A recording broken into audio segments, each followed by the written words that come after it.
ხელისუფლებაში დღეს ყოფნა ნებისმიერ შტოში აღმასრულებელი იქნება სასამართლო თუ ცენტრალური საპარლამენტო დონეზე ასოცირდება რასთან ერთადერთან ფულის კეთებასთან. აი ხალხში რო გახვიდეთ და ვიკითხოთ ხო რა ხელისუფლებაში რა ფულს აკეთებს.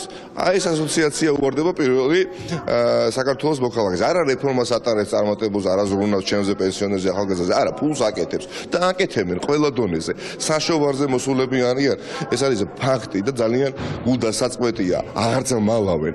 არც პარლამენტში დეპუტატები, რომლებიც ერთადერთი მიზნის გამო არიან, ლობირება გაუწიონ თავიანთ ბიზნესს. ერთ-ერთი ბიზნესმენი დღეს ვერ გაბედავს ოპოზიციური პარტიის დაფინანსებას. არა დაფინანსებას, კომუნიკაციას ერიდებიან და ძალიან მიკვირს იმ ადამიანების, ვისაც ჯერ კიდევ ჯერა, რომ ბიზნესი არის თავისუფალი. სინამდვილეში დღეს ბიზნესმენი არის გაცილებით უფრო შეზღუდული და არა დამოკიდებული საკუთარ თავზე და თავისუფლებებზე ძალიან შორს, ვიდრე ნებისმიერი უბრალო რიგითი მოქალაქე. ის უფრო თავისუფალია თავის გადაწყვეტილებებში, ვიდრე ასობით მილიონობით ლარით ასე დატვირთული ბიზნესმენი.